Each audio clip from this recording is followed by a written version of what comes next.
the mainframes were actually connected. There were 4 places in the world: MIT, Stanford, University of Utah, and the University of Minnesota. And these were not traditional television screens. These were more like big oscilloscopes. They called them vector displays as opposed to raster displays.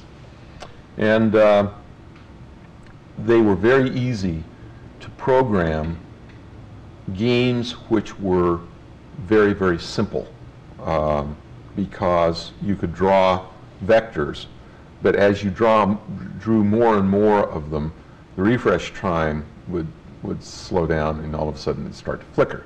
So as long as you kept the number of objects you were drawing to a small number, you'd get good results. And then what Pong did in the first phase was to really bring it to the low-cost monitors that you had in your home, and because of mass production, they were cheap. As an example, a vector monitor in those days cost $15,000, and whereas you could use a TV set for $100, and that was kind of one of the metaphors that allowed it to be everywhere instead of a few specialized computer centers. When I first started out, my plan was to take a mini computer, which had just come down in price. I mean, we always thought of the very first time I thought of putting a game in an arcade. You take a $7 million computer and divide it by the number of quarters you have to put in, and the math doesn't work. And so then mini computers were $40,000 and then $30,000, and then all of a sudden across my desk came one that was under $10,000. And I said, aha, I bet I can do this. But my idea was to use one mini computer and run several displays so that I'd have more coin slots, so I could put it in amusement parks and things like that, and make enough money to amortize this $8,000, $10,000 machine. What happened was I kept running out of cycle time. The computers were just too slow to keep all the, I think we were starting out with 6, and then I went down to 5, and went down to 4. And if I went down to 3, I knew that the machine couldn't make enough money to really pay for itself. So that was kind of a watershed. So I had to get it to work with 4. And so in order to do that, I had to keep making the terminals smarter, have them do more of the work. For example, in computer space, there was a star field. Well, you chewed up a lot of compute time if you calculated the star field by itself. So I just figured out a way to put random dots up, and it didn't correspond to any known galaxy, but hey, it's okay. And things like that. But I kept running out of cycle time, even on the calculating where the ships were and interrogating the joysticks and all that sort of thing. And so I basically abandoned the project. I said, you know, this won't work. I've got to wait until the prices come down some more. And then, sort of out of the blue, one late at night, I said, why don't I get rid of the mini computer entirely and do it all in hardware? And that was the breakthrough that really created the launch. Pong was never considered to be a viable product at the outset. It was considered to be a training project for Al Alcorn, who was my first engineering hire. And I felt that some of the things that we were working on, I had a contract to do a driving game, which was quite difficult. I thought it was too big of a reach, and so I just wanted him to get his feet wet by doing a simple game.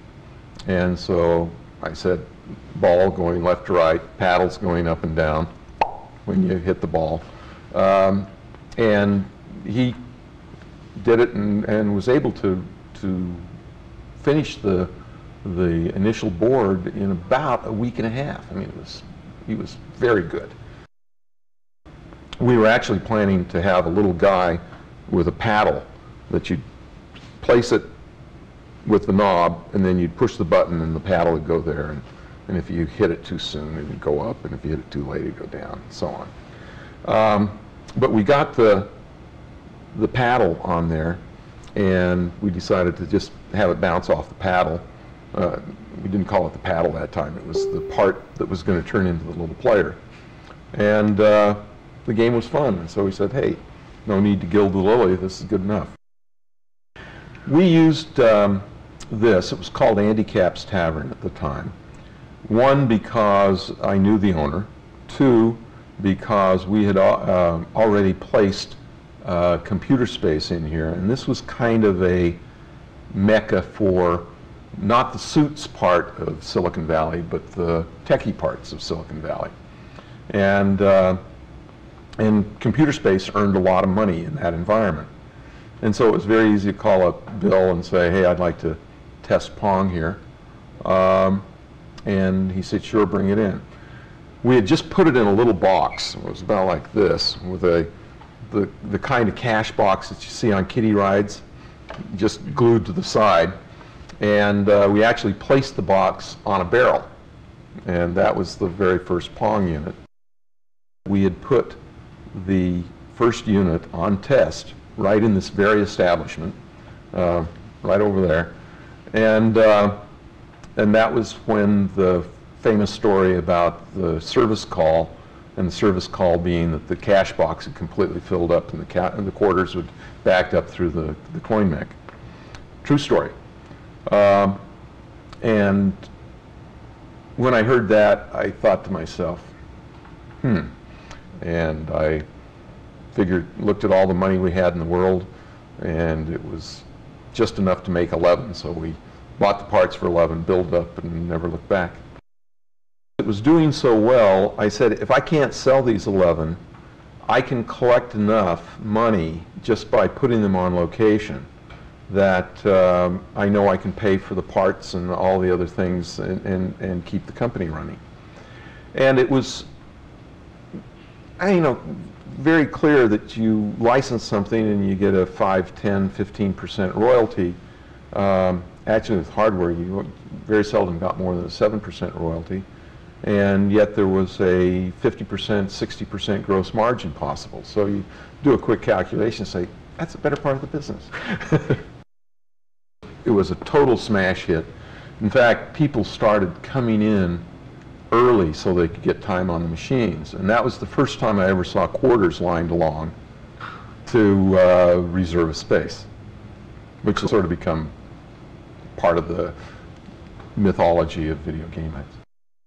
First of all, it was simple, and anyone could play, and yet it stretched you because we did the speed up algorithm so that no matter how good you got, you will ultimately miss it. But there was another factor that happened that I think was very special, and that factor was that it became socially acceptable for a woman to ask a man to come play Pong with her. Women were very good at the game. It was something about the manual dexterity of the knob, and I think that it was a great social experience that was going on. The number of people that have told me in the last 25 years that they met their husband or wife playing Pong, it's been in the hundreds.